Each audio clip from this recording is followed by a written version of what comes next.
is the future, and today is a gift, which is why we call it a present. A hearty welcome to all of you, all the esteemed guests, dignitaries, and participants. I, Stuti, welcome you once again on the third day of the Global Initiative of Academic Network course on Sustainable Urbanism, organized by Department of Architecture and Planning in National Institute of Technology, Patna. Now, a little recap of day 2. We had an insightful discussion on global variations in urbanization, distribution of urban areas within geographies, countries, regions, and cities, followed by 2 super engaging group activities. Thank you, sir, for that. The activities really helped us to know each other better. Then, benefits and costs of urbanization, economic, social, environmental challenges of balancing costs and benefits of urbanization. Now for today, we'll be focusing on unsustainable economic growth and sustainable economic growth, followed by class activities. Now over to Jerry sir for today's lecture.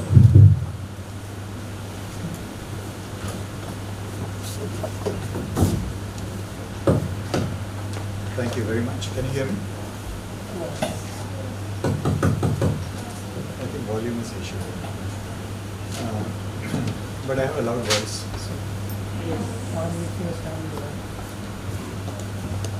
Well, I'll walk around. Thank you very much for coming here. I will, I shared some thoughts about what explains variations in urbanization. I'll share a couple of more thoughts on that. And then we will go into unsustainable and sustainable economic growth, okay?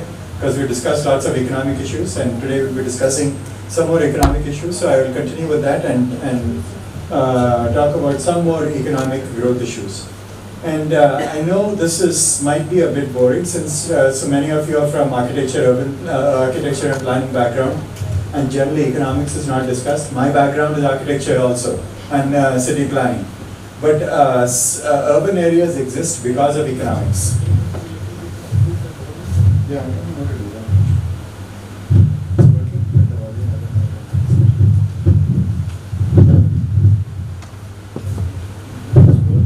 it's working, it's as long as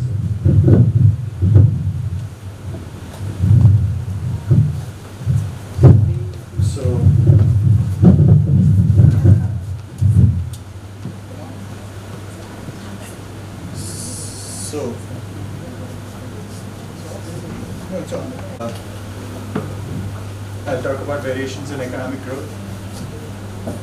Is it okay? Can you hear me? Okay. So remember yesterday we discussed some concepts, economies of scale, then diseconomies of scale, economies of agglomeration, and then that Manoj and Mohan example, one specialization, okay? So now I'm going to discuss one more concept called threshold and range, okay? And then show how it links to a very common theory, a very old theory called central place theory that explains distribution of places, cities and towns in large regional landscape.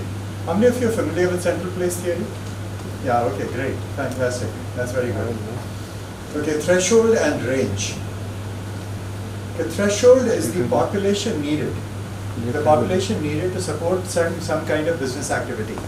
And range is the distance that people will drive to take advantage of that, to buy that good or buy that kind of good, a certain kind of good or service. So I'll use 2 examples. Okay, in many parts of Patna, there are small stores. A small store, and it will be run by one guy, a family store, and that store will sell maybe bread and milk and some small groceries, right? Some small things. He doesn't have many things, he sells some small things.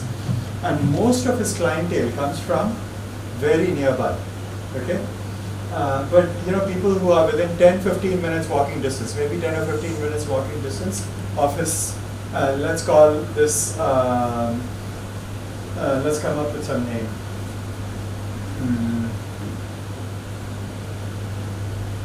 Ahmed's store. Okay, so this is Ahmed's store, and he's running this store that sells milk and bread, and people come from close by, so 10 or 15 minutes walking distance.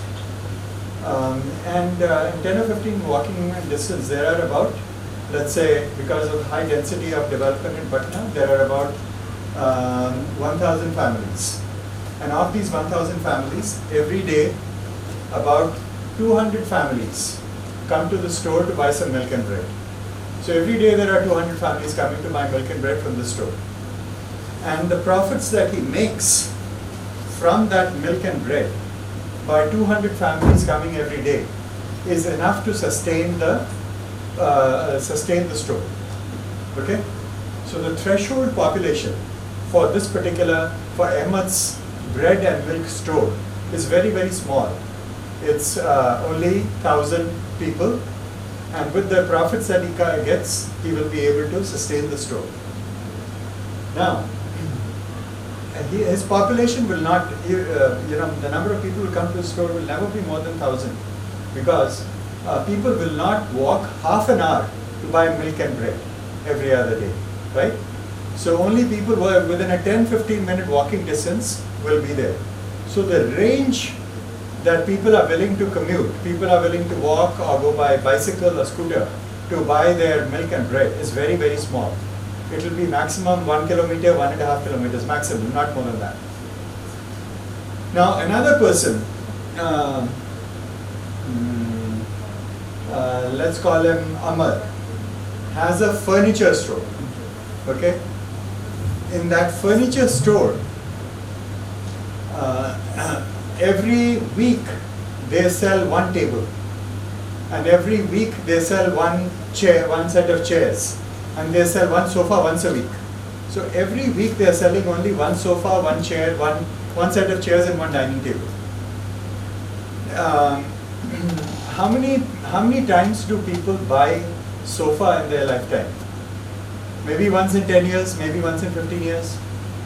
So to support his store, 1,000 people will not be enough, because 1,000 people will buy, 1,000 people means, they will buy a sofa or a chair. They'll buy it once, and then after 10 or 15 years, will they come for the next sofa? So Amar needs at least 20,000 or 30,000 people who will come to his store to sustain his store. Okay? Therefore, the threshold population needed for furniture store is much, much higher. Okay? For the milk and bread store, threshold population of 1,000 is enough. But for a furniture store, a threshold population, much larger threshold population is needed to support it. Also, people coming to the furniture store come once in 5 years, once in 10 years. So they are comfortable either driving 5, 10, 20 kilometers to buy it, or they are happy to pay someone to pick up their thing and bring it by truck or car or something, right? But it's happening only, so they don't mind if it is 20, 30 kilometers away, because it's happening once in 10 years, once in 15 years. So the range for Amar's furniture store is much, much higher. Okay? Now, because the threshold population for different goods and services is different, when you go to a small village of, say, 2,000 people, you might find 2 stores sometimes, or a small town of 2,000, you'll find 2 stores that are selling milk and bread. But in a small town of 2,000, you will not find a furniture store, because the threshold population is not there. But if you find, if there is a town of 50,000, that has a threshold population for a furniture store, and in that town of 50,000, there might be 50 small milk and bread stores. Okay? Now, if you go to a bigger city, like a city such as, say, Patna. Patna's population is how much? 2 million? 3 million? 5 million? 5 million, right? Okay.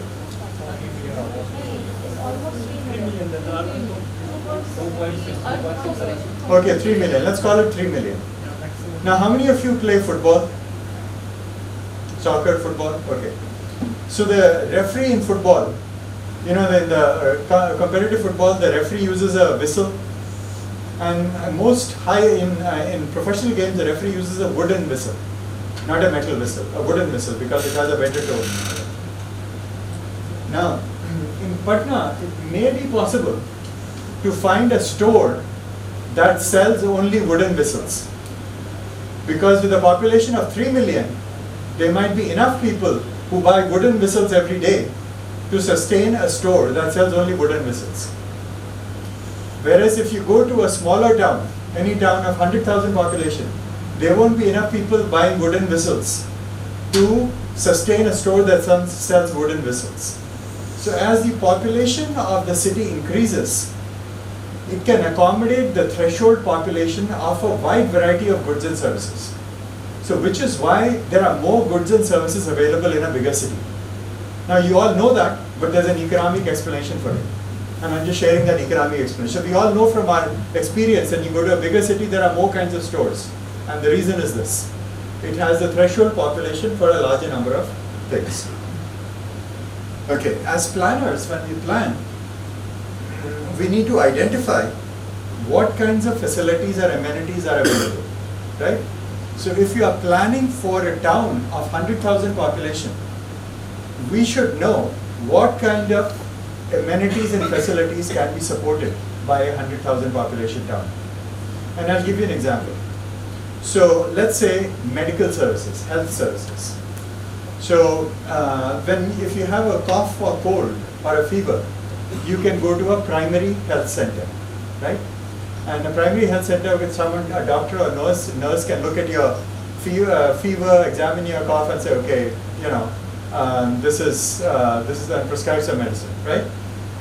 Cough and cold and fevers are very, very common. And people want to go to a nearby clinic, right? So the threshold population for a primary health center is very small. It's 2,000 or 3,000. Okay? And people will not go too far. They are less than 1 kilometer, 1.5 kilometers to a primary health center.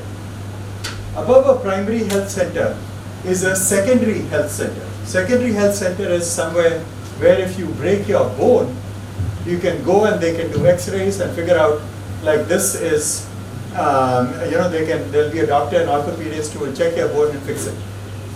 Now, how many people have broken bones in this room? Okay, hey, what's happening? Like so many people have broken bones. I thought, you need to have more calcium, okay? I'm surprised to see so many people have broken bones. But breaking a bone is less common than having fever, right? So the population that you need to support a secondary health center is much larger. It might be 30 or 40,000, let's say 50,000 population to support a secondary healthcare center. And then, let's say for cancer, fewer people get cancer than breaking bones.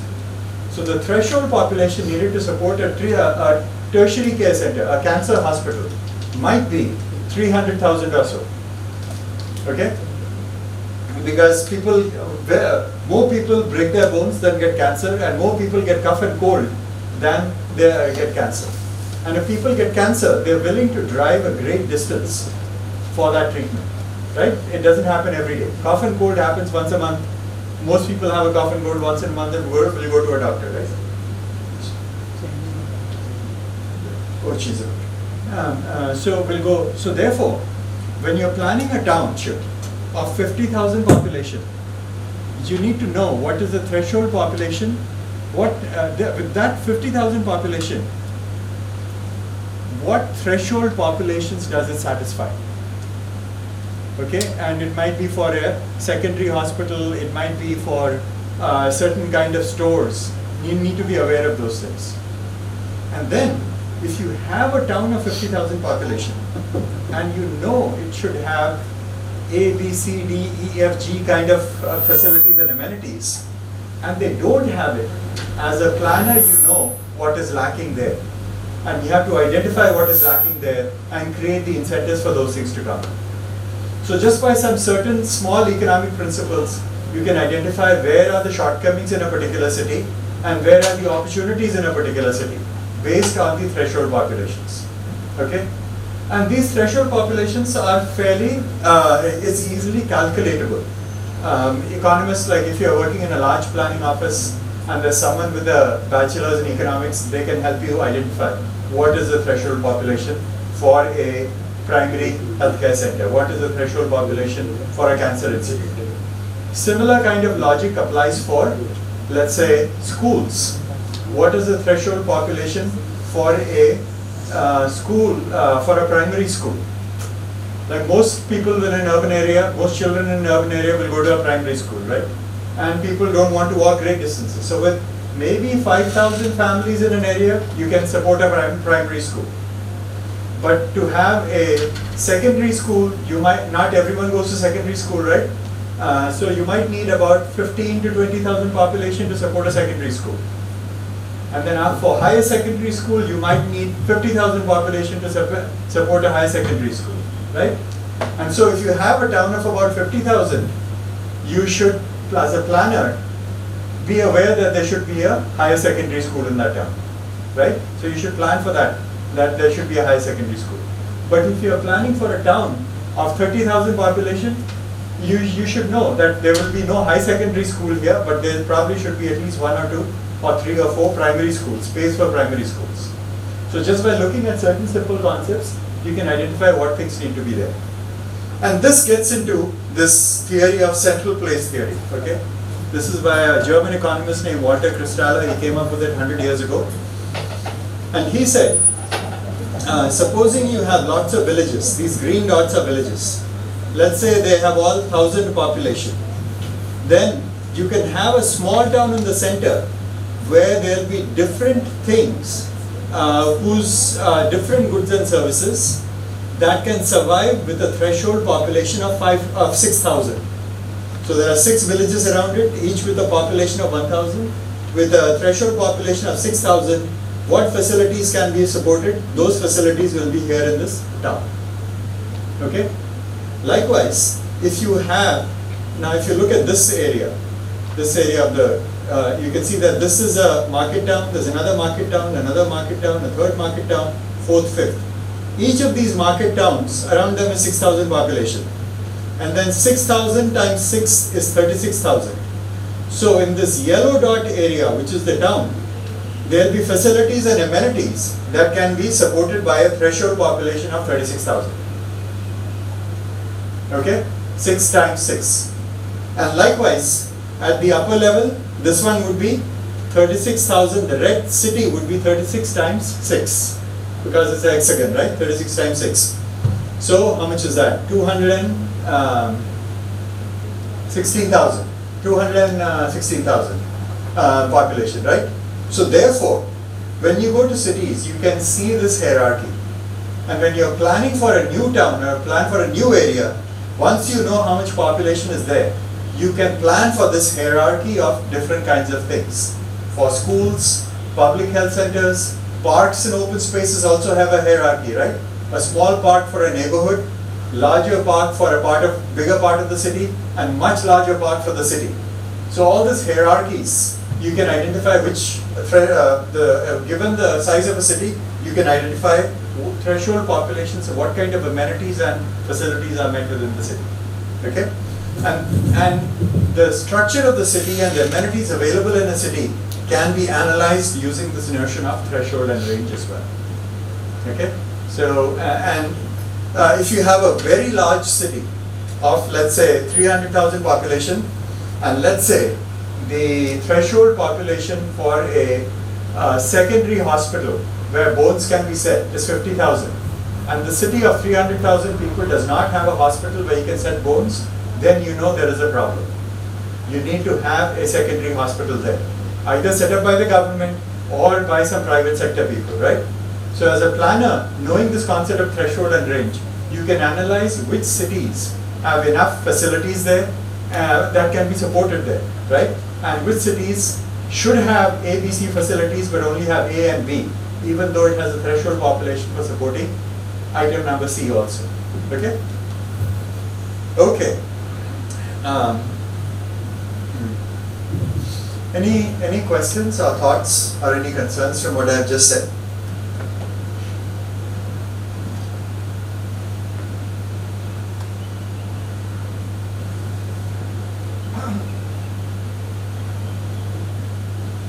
No? Okay, so I'm now going to this two other concepts that help explain the size distribution of urban areas within a region. And that's called the rank size rule and urban primacy, okay? Both are related concepts and both come from this. They derive from this notion of hierarchy. Threshold and range, and that as cities become bigger, they have more amenities and more facilities and should be supporting greater populations. Okay? So the rank size rule, here it is stated, if all settlements of a country, and actually for small countries, not like India, so a country like Germany or a country like UK or a country like Switzerland, in such smaller countries, if all settlements of the country are ranked according to their population size, the size of the settlements would be inversely proportional to their ranks. That is, the second ranked city will have a population that is half that of the largest city. The third ranked city will have a population that is 1/3 of the largest city. The fourth ranked city will have a population that is 1/4 of the largest city. The fifth ranked city will have a population that is 1/5 the size of the largest city. And many people have done this analysis and they have found that this really works out. And it's based on this notion of threshold and range. Okay? So, there are different patterns possible. Generally, if you plot it, then the rank size rule, this is the perfect distribution, perfect depiction of the rank size rule, where the size of the city in thousands of people, 10,000, 20, 30, 40,000 people, by their rank is plotted here. So in this one, it's the log normal of the size on the y-axis and the rank on the x-axis is plotted, and you'll get a straight line graph. Okay? And many people have done that. This is from 100 years ago. This is not a new concept. It's 100 years ago. Sometimes you have a change in that the graph. The graph becomes something like this. That is, the second ranked city is not half the size of the first ranked city, is very close to the size of the first ranked city. And the third ranked city, the fourth ranked city is not 1/4 the size of the first ranked city, it's very close to 80% of the size of the first ranked city. And so that's called a convex distribution of the rank size rule. The third possibility, and this is much more common, so this log normal, the rank size rule is very common. The second, and after that, much more, the next common one is this distribution, where the first ranked city is much larger than the second ranked city. Okay, and after that, all the other cities are much smaller compared to the first ranked city. And the fourth pattern, which is the not so very common, is a combination of B and C. So one city is very large, the first ranked city is very large, and then there is this convex pattern similar to this. Okay, when you have, now this is the ideal pattern. The log normal distribution is the ideal pattern. It shows that the population of a city and the different population sizes of the city are distributed in a way that is explained by the notions of threshold and range. And therefore, people in small cities do have the facilities and amenities that they desire. People in large cities have access to a larger number of facilities and amenities. So, this distribution A is deemed to be the perfect kind of distribution. Now, this distribution is possible. Each of these distributions, economists calculate it within regions. So, not within a state, because a state such as Bihar might have 2 or 3 different economic regions, okay, where there is one big city and then around it there are other small cities. But in small countries such as Switzerland or Italy, the entire country can be seen as one economic entity. But in a large country like India, you can't do this rank size. You won't get this rank size rule. If you do the rank size rule, you won't get it because Delhi, Bombay, Calcutta, 4 or 5 cities are almost the same size, right? And so you won't get that. But you have to take smaller parts of the country, like maybe you can take some portions of South India, maybe Tamil Nadu and Kerala put together. And this grouping has to be determined by economic linkages, not by geography or area, by economic linkages. And within within 2 or 3 states that have strong economic linkages with each other in India, if you do the rank size rule, generally it will work out. Okay? Now, one of the problems with this item C is the third, graph C is that most of the population is concentrated in one city. Most of the population of a country or a region is concentrated in one city. That area is called, they say that this area is experiencing or characterized by urban primacy. And urban primacy is a problem. It means that all the amenities and facilities of that region or that country are concentrated in one city. Okay, and I'll share some examples of this, some countries. I'll share some examples of urban primacy in some countries, okay? Here. Paris is a place where, France is a place which has urban primacy. Paris is a primate city. Most of the urban population of France is concentrated in Paris. The second largest city, Marseille, its population is about 1/6 or 1/7 the size of Paris. So if you plot it, you will get that C graph for this one. And this is not ideal, which means other cities in France do not have the amenities and services that, and therefore the populations are not there. So, France's distribution of urban areas is not very good. Another one is London, is UK. UK also shows primacy. London is the primate city of UK. A large portion of UK's urban population is concentrated in the London metro area, which means London has many amenities and facilities that other parts of the country do not have. And that's not a good thing. That's why it's a primate city. Likewise, Mexico.